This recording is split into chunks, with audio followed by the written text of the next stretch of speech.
of animate nature was that humans could exercise moral constraint. And he couldn't have been more wrong, but somehow that was what humans had uniquely in terms of their intelligence, moral restraint. Fast forward to the Middle Ages, Thomas Aquinas, who was obviously one of the people responsible for sort of bringing the classical world into the Middle Ages, he suggested that the real thing that distinguished humanity from the rest of animate nature was the possession of a sort of divine spark, a thing he called the angelic intellect. And that was elaborated on by a 14th century philosopher, whose name escapes me, Occam, William of Occam. And Occam said not only is the distinction between humanity and the rest of the world the angelic intellect, but the chief characteristic of the angelic intellect is that it's parsimonious. It likes to be simple and elegant. Hence the physicist's obsession, by the way, with elegance. It goes all the way back to William of Occam. Fast forward a little further, wow, that's the angelic intellect. Yes. I think it's just your mother. It's my mum. Yeah, she is my angelic intellect, in case there's any doubt about that. Fast forward to Charles Darwin. Darwin really makes the first, really, I think, substantive contribution to the debate. He says, look, what we ought to be asking is, how well does a species do in its preferred environment? There is no absolute concept of intelligence. The idea of intelligence has to be defined according to context, and the context of the species is its niche. And in the final years of Darwin's life, his assistant was George Romanes, and he wrote perhaps the best book on intelligence that I know, the Darwinian book, where he said intelligence is essentially an elaborate form of adaptation that moves us beyond the standard form of adaptation by Darwinian evolution. That was wonderful, that history, and then everything went wrong. The Francis Galton, Charles Darwin's evil half-cousin, who invented the field of eugenics, also created the most spurious and persistent binary opposition in the history of intelligence, the opposition between the so-called innate and the acquired, nature versus nurture, which is absolute nonsense, and hopefully we'll discuss this at some point. But it's a very persistent concept, and it led directly to investigation into IQ. When the IQ test was starting to be invented in about 1903, 1904, it was created to assay your innate intelligence in order to create an educational system that would augment your acquired intelligence. So that's what the IQ test was developed for, but of course it was completely deformed and became essentially an instrument of social control. Independently of this group, how am I doing? Am I almost 5 minutes? Independently of this group. Are we timing you? I'm done, I'm almost done. There was a group, 3 individuals, really key individuals, that were looking at non-human intelligence. So this was Wolfgang Köhler, who was working in Frankfurt, Edward Thorndike, working in New York, and Ivan Pavlov, working in St. Petersburg. And they were studying a universal feature of intelligence, which is the mechanics of learning through reinforcement and insight. And they discovered that that was universal across all species, humans to mice. Okay. Eventually, that insight was generalized to machines, the most recent form of intelligence on this planet, that some people think will become our overlords, and it's all based on the insights of Thorndike, Köhler, and Pavlov. The idea that the essential way by which intelligence is acquired is through reinforcement learning. So that's a kind of a history of intelligence in a nutshell, and with that, I'll pass it over to you, Jacob. Okay, so just to give you a little bit of a sense of where I'm coming from, I was trained actually originally as a statistical physicist, coming out of the kind of complex systems tradition. And that is a kind of cultural milieu that, of course, authorizes you to explore all sorts of things that as a physicist you are not necessarily supposed to explore. That's one of the glories of SFI.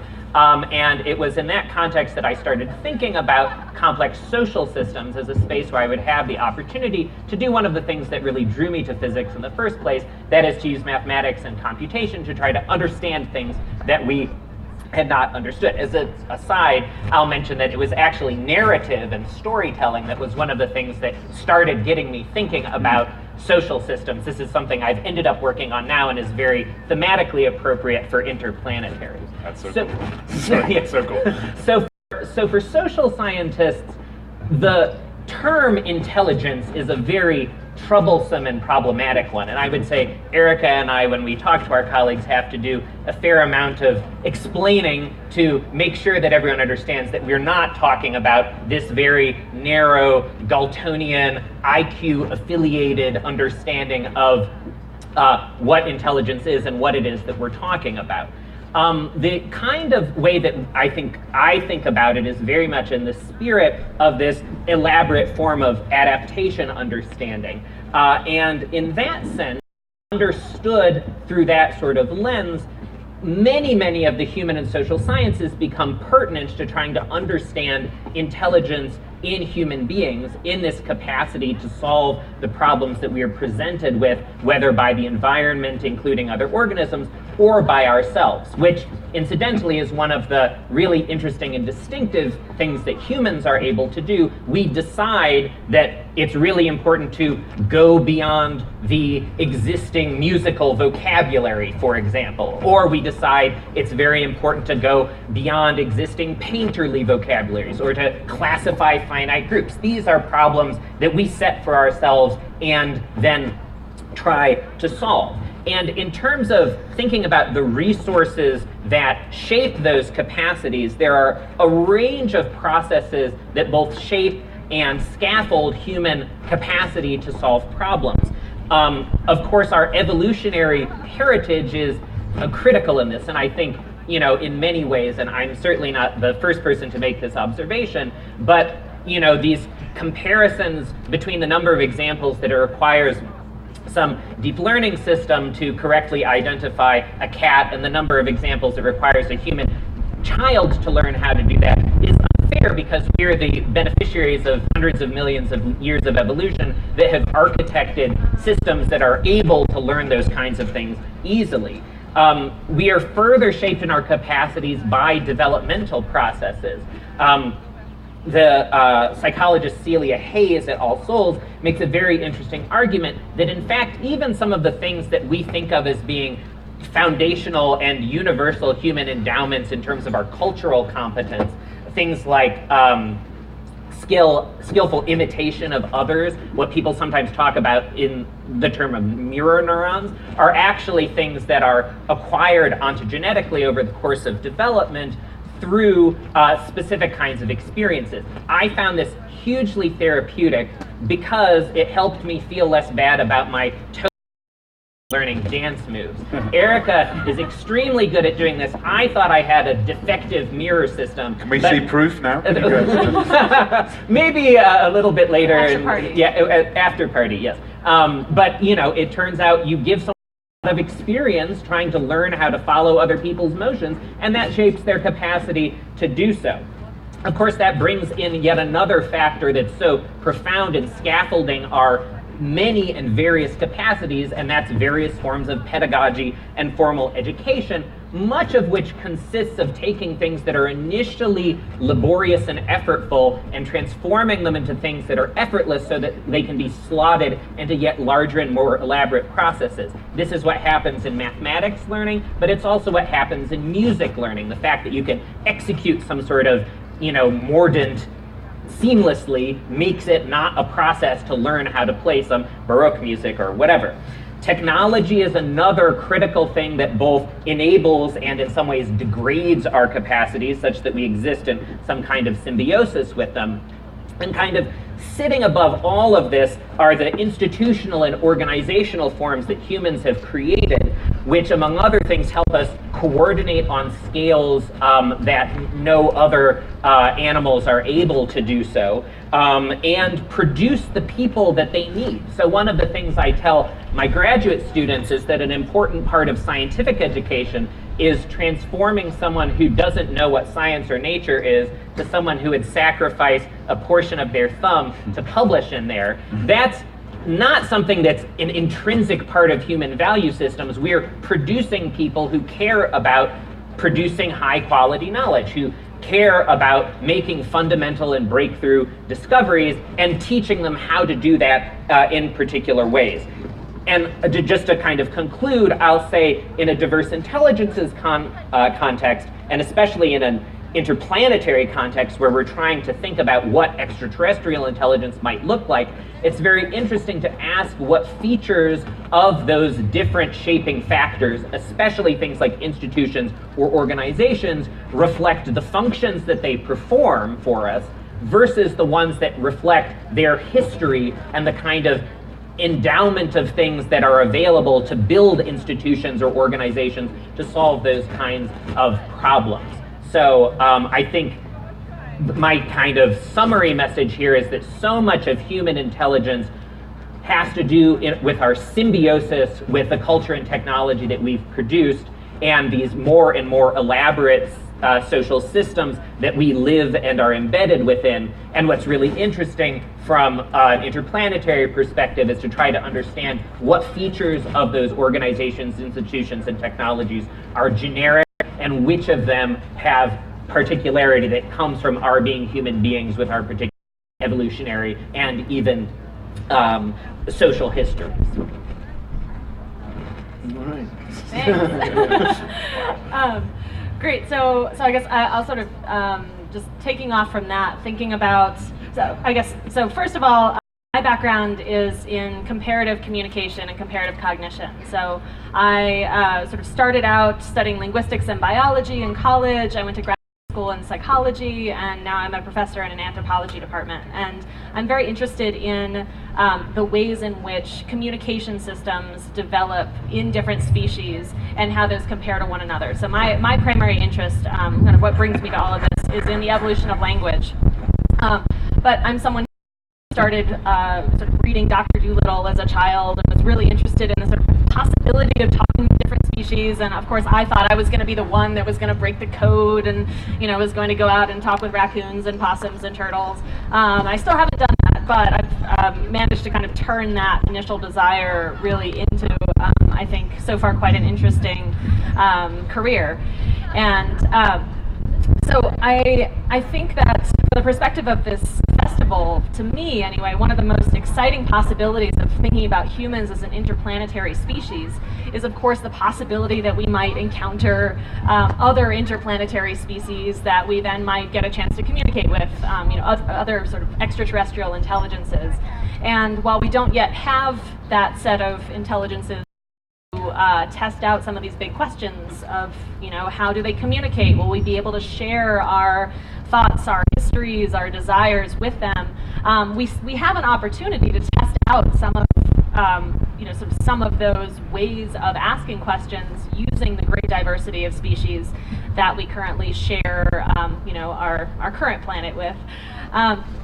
In thinking about studying cognition or communication across other earthbound species, I think in many ways it's important to kind of recognize, I'm just going to recognize and then bracket this, right? It's important to recognize that when we're using the other species on this planet as a kind of test case to think about how we might communicate or understand things that are very unlike ourselves, we share a vast amount of DNA with all of the other species on this planet, right? So in many ways, we are an N of one. We're a single example of, a kind of family tree of different ways of knowing and being that comes from the same evolutionary stock. And so I think it's important to kind of recognize that we're vastly more similar than we are different when we consider this from an interplanetary perspective. And so it might be even harder to sort of think outside of the range of species represented on the planet now in thinking about how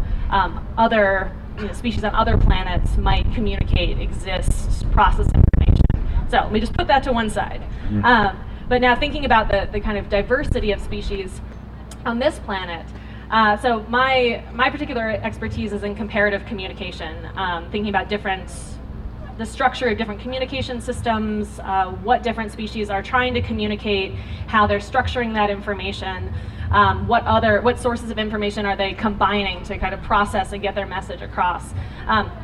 But just thinking about comparative cognition more broadly, I think that one of the biggest challenges is to kind of think outside of the human box that we're packaged in, right? In terms of our cognition, our time scale, our spatial scale, our particular sensoria. very, very limiting, right? So humans are, one, very egotistical, right? And two, we're very confined and bound and shaped by our biology and our institutions and our ways of thinking and being in the world. And so when we look at other species, we tend to look for things in other species that resemble the things that we're good at, right? So humans are very good at particular kinds of things, building artifacts, thinking logically. We're very visual in terms of priorities of our different senses. And those are not necessarily better, right? And so I think one of the challenges that we have is to try to kind of background or break out of this human box in considering other ways of knowing and being in the world. Sort of historically, the things that we have looked at have been things that, we sort of look at other species as degraded forms of human intelligence, right? And there's always this question of like, well, who's more intelligent, rat or I don't know, sparrow, right? And people always sort of come up to me and want to know those things like, which is really smarter, a dog or a cat, right? Who's going to win? Right? So it's right. It's an after part. It's a beer question. Buy me a beer. I'll just get it. So, only while you're dancing. Carry on. I'm a dog person, so I feel like that kind of answers the question right there. Dogs. Okay. And a fight. Okay. Sorry, panel is over now. Apparently, I'm gonna get kicked off. So I think. But I think that we need to just recognize those limitations in the ways that we ask questions, and I think that when we are able to expand outside of the things that humans are good at, it has led to discoveries about things that other animals are good at, right? So when we developed equipment to measure sound outside of the human range of hearing, we discovered that elephants are producing subsonic vocalizations to communicate over incredibly long distances that we as humans can't perceive, right? When we started looking at flowers using UV cameras and mirroring the kinds of visual perception that insects have but humans lack, we were able to see that flowers that we see pink or purple or red have these beautiful complex decorations. Look at them as landing strips and arrows and the kind of aerial control, come here, right? That insects are seeing that we don't. And so I really think that one of the big challenges for us as human seekers of other ways of knowing and being and communicating in the world is to try to recognize constraints that we have and to try to sort of lose a little of our ego in that process. So right, this is monumentally intimidating. They're incredibly clever. I'm a dramatist, I suppose, principally, which sort of means that I'm a sort of very particular kind of sociopath who wants to understand what the hell these weird human creatures are, mainly human creatures, better. Probably because I'm terrified of them. I imagine that's how it starts, being a sociopath dramatist. And the way that you do it when you're a dramatist is you basically build simulations of human beings. Actually, I think that what most human art forms that have emerged largely get used to do is make various kinds of simulations of human beings. Most of the time, they do all sorts of things, but mostly sculptors sculpt humans, photographers take pictures of humans, painters paint humans. We make these little simulations. They're not humans, but they humans are and how humans work. And so a lot of what I've been doing, I suppose, all along has been kind of experimenting in that way. I mean, when you're directing an actor, you want what they're doing to feel true. What does that mean? It means that the simulation is good. It means that the simulation is recognizable to you. It must be working quite well. And then, because I'm a huge nerd, and probably more of a sociopath than I should be, I wanted to go further with that. And I noticed that one of the ways that we have been building simulations of things of late more frequently is in sort of mechanizing them, trying to reverse engineer them and build sort of robot versions of them. And then you come across this thing called AI, which seems to be a version of that. It seems to be an attempt to get this one aspect of what it is to be person-like in some way and go, can we make a thing that does that so that we can kind of think about what it is we're doing, maybe we can learn something about ourselves, even if it's doing it in a really different way. If it's doing some of the same things, maybe we can learn something about ourselves. So I tried a few times many years ago to get a robot to write a play, but I didn't know how to build a robot, so my robot was a pair of dice, and I rolled them a lot and got a lot of actions for actors to perform. And I did notice this fascinating thing, that if you get a bunch of random actions and you show them to an audience, the audience almost always reads intention into the behavior of that person, because we can't help it. If a person does a series of really odd things, we assume that there's some reason in their mind, and we're trying to string them together and understand why. And there again is our process of trying to create a simulated model ourselves of what's going on inside that person. We actually do it always. You're all doing it with me now. You're trying to understand some kind of model of me that makes some coherent sense, which you're going to struggle to do because I'm sort of a madman. But anyway, so I eventually have the great fortune to meet this ingenious man called Ross Goodwin, who has been using robots to write poems. And when I first met him, he was sitting in front of a laptop that was writing a poem without him touching the keyboard. So I grab him by the lapels and I go, "Can we do this to write a screenplay or some drama?" And he goes, "We can try." We spend a year and it doesn't work and it's a nightmare. And then I'd made another film by that point that was BAFTA nominated, and so I got pulled off to Hollywood and began that nightmare, and I was depressed and had writer's block. And then he sends me another poem that was better than anything else I'd ever seen him produce, and I read it and I experience emotions while I'm reading it, which has never happened before with any of his output. So I called him and "How did you do this?" He said, "Oh, I've started using machine learning. I've started using artificial intelligence." And I go, "Wow, can we use it for a screenplay?" He goes, "Let's try." And you're going to see the film that resulted from that after this panel. But where that left me, that was like 3 years ago, and we've made a few more since. We actually shot one a week ago where we fed a new robot, one with a transformer architecture instead of an LSTM architecture. Everyone knows what that means, I don't. I sort of do. We fed it with 404 action screenplays, and it wrote 136 pages of the most white-hot misogyny I've ever seen, which is maybe not that surprising, so I shot some of that. There were quite a good few sequences where Superman and Lois Lane were he would kiss her, then beat her up, then kiss her again, then they sang a song. But we couldn't shoot that one because of IP reasons, so I did something else, which you'll see. There's a girl in it whose name is literally Girlfriend with a capital G, because you don't get to have a proper name for a woman in an action film. Anyway, sorry, point is, spending lots of time around these machines has made me think a lot, as I wanted to, about what they tell me about humans. And the main thing about a machine learning model, so what we've done is we've fed this robot lots and lots of screenplays. It creates a great big sort of for what a screenplay is, much like your phone has a formula for what a drunk email looks like, so guesses your next word you're going to type. This one guesses the next letter in a screenplay if it's written by a human. We let it just guess and guess and guess and do the next letter and do the next letter and do the next letter until we have a whole screenplay, which is very weird but still looks like a screenplay and has all these sort of screenplay-like qualities. And so it suddenly hit me one day, so in a very literal sense it hit me. I was swimming backstroke in my swimming pool in my building in Los Angeles, because you have to have one, it's required, I'm not rich, swimming backstroke, and I was thinking about mindfulness, and the water and the sunlight was splashing on my face, and I was thinking, oh yeah, mindfulness is where you try to not think about what's going to happen. You don't think about when you're going to get out of the pool, and you're just going to swim, and there's just water and light, and that's all there is. Bam! And I hit my head on the side of the pool, obviously, and I laugh and I go, oh, of course. Mindfulness, if it is the action of pulling yourself out of the immediate prediction of what's about to happen to you, and it's going to happen to you tomorrow and the next day and so on.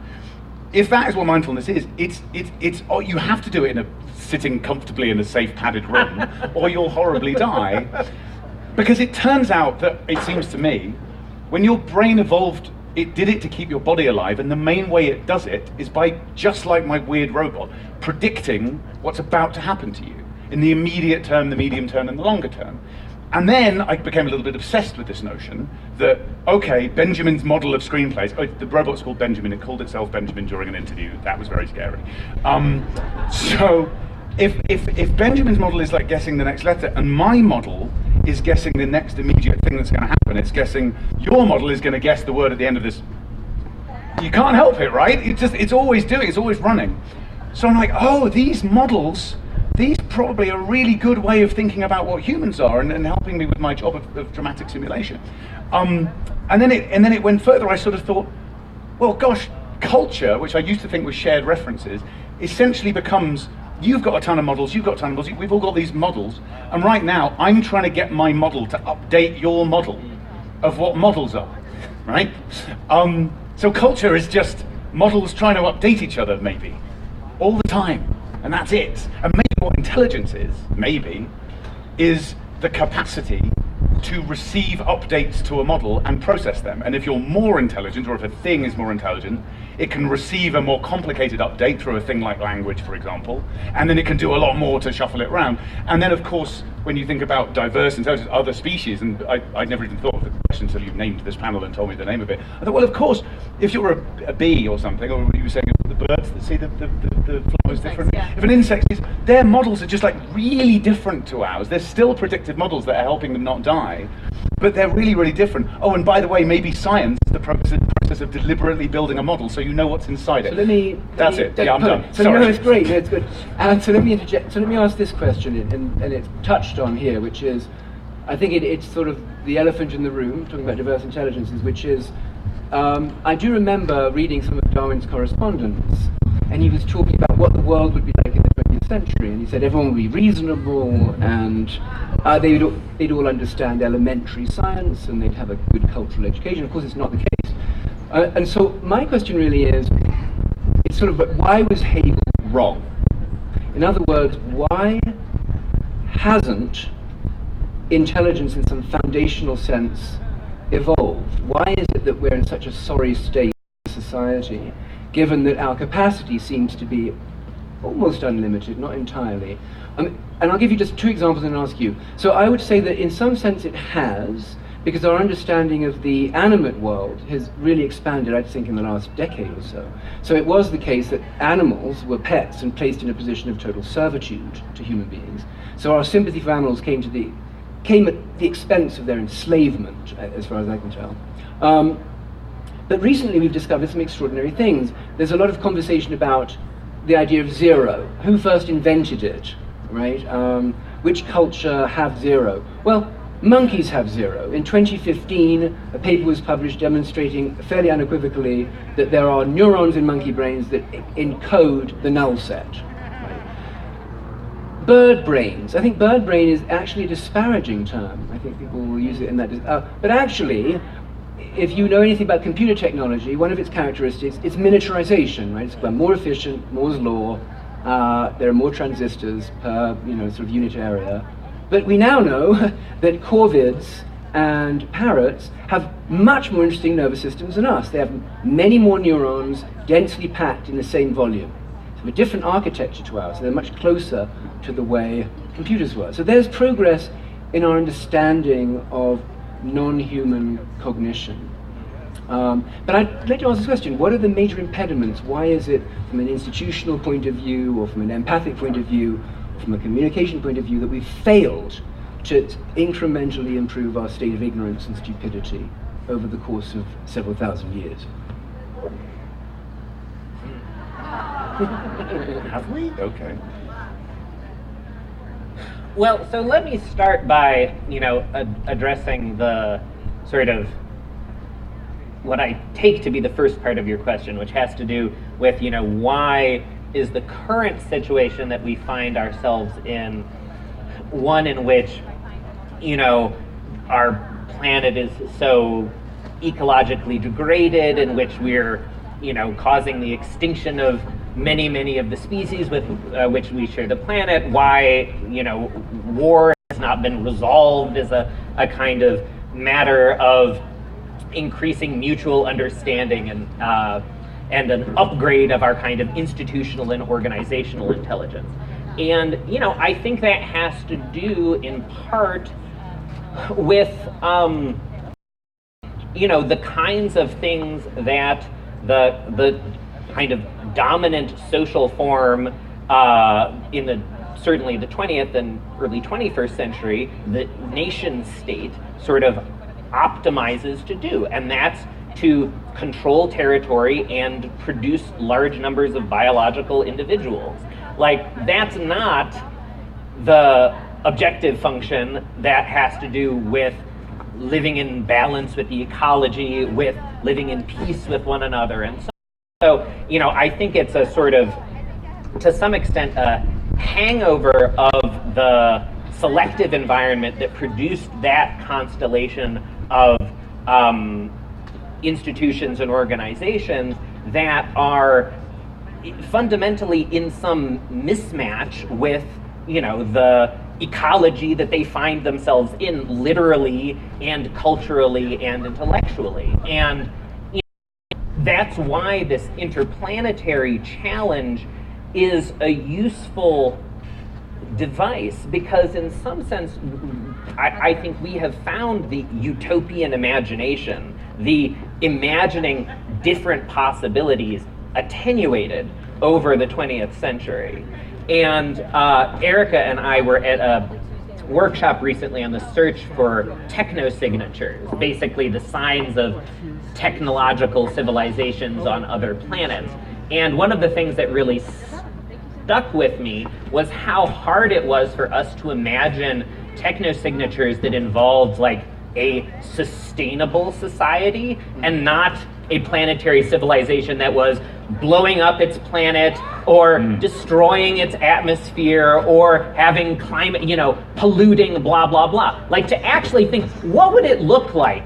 Could we recognize these guys have figured it out? They're living in balance. They're expanding in this kind of sustainable way. Can I add? It's remark on that. It's because this has been discussed.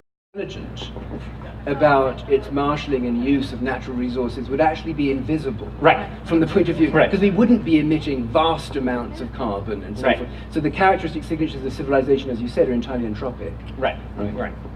Erica, do you want to discuss this? Why has evolution failed? I don't know if I can answer that question, but I appreciate the scope of the question. Yeah. I think, so the thing that was coming to mind, Jacob, when you were talking was, the kind of adage, think globally, act locally. I think there's a sort of darker side to that humans are very good actually at building models, these sort of global models of what something looks like, whether it's science or, society or economics, or, I think we have the kind of logic and the minds that are capable of mapping these things out. But if you look at actually the ways in which humans make decisions when we go about our everyday lives, they're hyper local, right? And so we can, and I think that this is something that is really underappreciated when we think about, well, we know about, that we need to be doing things about climate change, and we can conceptualize that on a big, really large level. But then when we're acting, it's about, what am I immediately doing in this moment? Oh, I'm thirsty. I myself was like, oh, I have a stainless steel water bottle I left in my hotel room, so I got this plastic bottle. Now I feel bad about it, but I was like, oh, I'm thirsty, right? And so we're sort of acting sort of in this local, immediate, I'm doing this one thing that's relevant to me in this immediate interaction, and that those don't always integrate with our ability to see things from this top down. And I think that you can look at that when it comes to things like charitable giving, right? We're much more likely to help one person or one animal or, to sort of intervene if there's a single being that needs help than we are to, donate resources or time to beings on the other side of the world.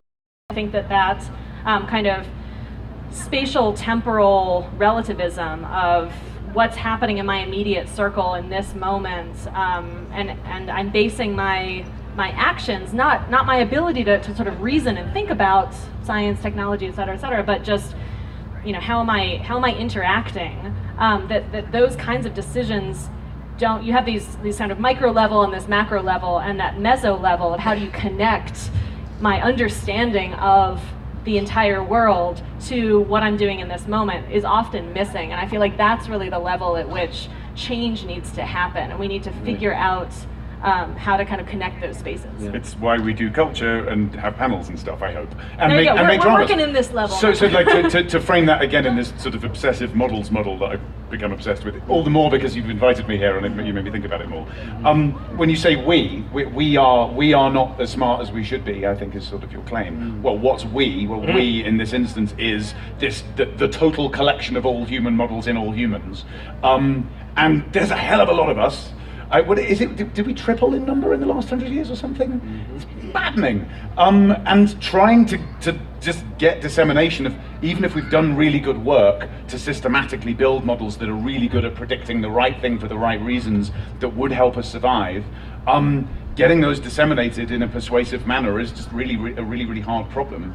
Partly because language is very limited, drama is limited, all of the reasons we already knew about why it's quite hard to move ideas between human beings is harder because there's more of us, and we've tried to keep up with it with a few other technologies. Probably the internet wouldn't have developed as fast as it had if we hadn't been multiplying as fast as we have, because we sort of need to. We need to get this discourse going in order to disseminate and update each other's models. Let me push on this. So let me give you a suggestion, which Right. is, historically, the study of intelligence has been focused on the individual.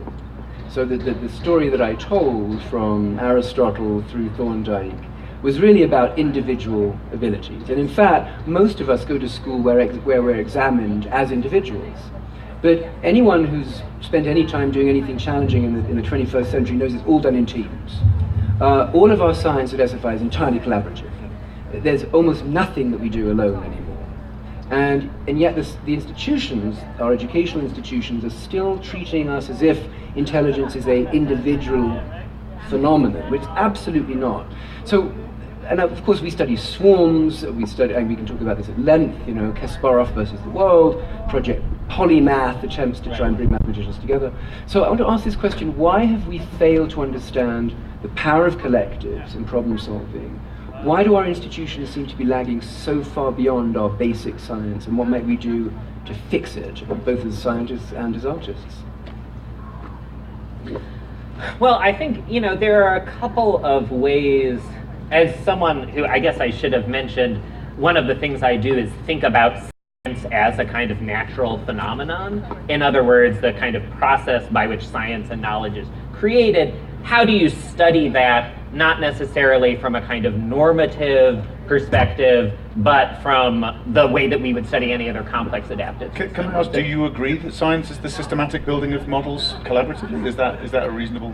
I would say that would be pretty close to how I would define it. Yes. Sorry. So you can, you go home with your victory. Yes. I would say, I think there is an interesting question: how much of the lag in, say, the updating of the institution of science has to do with the kind of what one might euphemistically refer to as the cohort replacement, but can be the death of old pithily science. Summarized as science advancing one funeral at a time, right? But as we have to deal with these legacy institutions, which is that, but let me just get to the point. Is that what is restricting collective mechanisms that people in incumbent positions are preventing it, or is it something deeper? Well, I don't necessarily, prevent sounds too agentic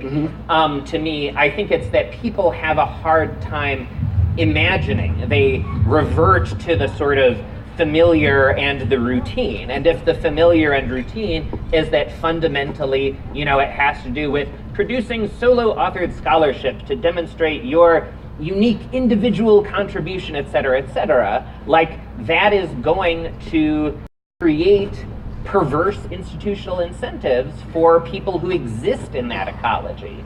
So I do think a big part of it is figuring out, I think a related element is, the ways in which the institutions that we've developed are, in some sense, kind of hacks of our human nature. Like the part in the sense of the parts of us that have to do with the time scales on which we're capable of thinking and imagining, our kind of typical working memory, our highly visual character, the fact that we attend to others and social status and all of these kinds of things. And which parts of them can be re-engineered successfully. But I do think this cohort replacement issue is a huge part of it. So do you, Erica and Oscar, so Jake is essentially pessimistic. The reason we haven't actually achieved a collective intelligence is because the old system has to die. Do you both think that's what's going on, or something else? I mean, it's interesting that there's obviously a presumption of a sort of possible utopia in your question. Not a utopia. That I find not a utopia.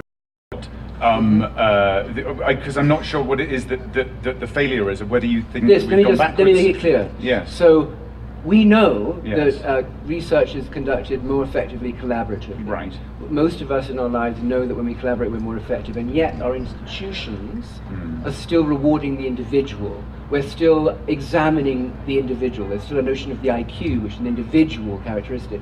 So how do we transcend the focus on individual intelligence to achieve a collective intelligence? That's the question. It's not a utopian answer. Okay. Yeah. Well, I mean, that's a pretty big human condition question, I believe, because I think that we have immediate conscious sensory experience each individually, and that we, as you were saying, we sort of have to manage our own survival and not bash our heads on the side of the pool, and that our most active models are the ones that are engaged in doing that. And I think that we then distribute some of our other models in the way that you're describing when we're doing our collaborative work, which is not just the work of science. I mean, literally all of our survival also depends on distributed models amongst us, just so that we can feed each other and just go on existing day to day. No human being survives its entire lifetime without the input of other human beings in some form. So there are these other distributed systems which are always going to be more difficult to manage by an individual going, well, we need to manage this thing, because you need to create updates in a way that's a lot more complicated. So why don't we? So what the question is, why are we not doing it? Well, how do we do it? Erica, you help us. How do we do it? Erica. Oh, well, I mean, so one thing that I think is really important is in, when we say, how do we do it, I also think that sort of embedded in that is we as humans. However, what I think you're really saying is sort of we as, Western university-focused, institute-focused people who are doing science in a particular way, in a particular time and place. Society and schools, not just researchers. That's what Yeah. yeah. Right. But I just wanted to kind of underscore the importance and the necessity for broadening our model of how humans think about thinking, right? And I think this is one of the reasons that it's really important to do more cross-cultural research, to really understand.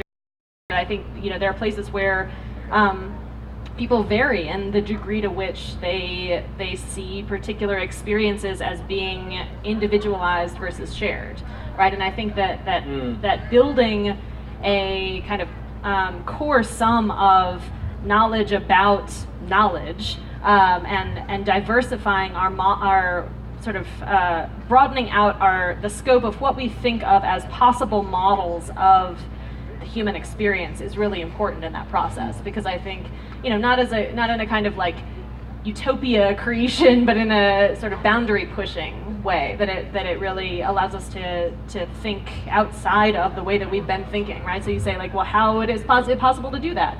Well, I don't know, but I also think that it is possible that by asking the ways in which other people think about knowledge and think about their own existence, we might start to get some purchase on that eludes us at the moment. Because I do think that one of the things that is very limiting is, we live in our heads a lot, right? And I think that we drastically underestimate, when we're sort of sitting and, I'm thinking these things, I'm trying to communicate them to someone else, how do I know, or I'm trying to communicate with you all, right? How do I know that what I'm saying is what you're hearing, right? How do we come to some kind of mutual understanding and agreement, right? But I think what's really important in that is that what I'm doing is not thinking individual thoughts and transmitting them in some way, that every act of communication is a collaboratively built and established interaction.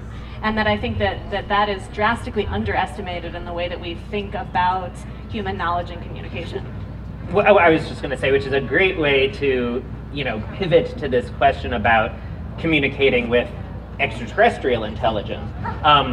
So I think George Steiner, who's this kind of polymathic literary figure, points out that every act of communication is an act of translation, even when, we are both, fully competent users of our specific language or languages, because what we say, what I mean precisely when I say the word translation, the connotations it carries for me and so on are different than David's and Erica's and Oscar's, and yet what really matters in communication is to the extent to which we have joint intentions, we can achieve them. To the intent to which I have certain strategic goals I'm trying to achieve, do we align enough that I can persuade you to do what I want you to do? And, or you can persuade me, or we can do together the kind of thing that we're trying to achieve. And, I think that bare fact, the fact that even when we share so much, there's still some translation that opens up this space of like, okay, well, now as we start going farther apart in terms of the common knowledge and common experiences that we have, maybe when we think about non-human animals, can we achieve some communication in this sense of, conveying to your dog more successfully or cat less successfully, but that's one of the reasons they're great, what it is that you want them to do, thank you, my cat people out there, and so on, all the way to, can you, the Wittgenstein's lion, those kinds. So let me end because it's opening up questions. I think I got it. Wait, I think I got it. I think the problem is that our models are invisible to us most of the time, that the ones that we're using most of the time for most of our behavior are instinctive and reflexive. And that's true of the cultural ones that are distributed as well as the individual ones that are not. The only ones that are explicit are the ones that were built intentionally, scientifically, and systematically.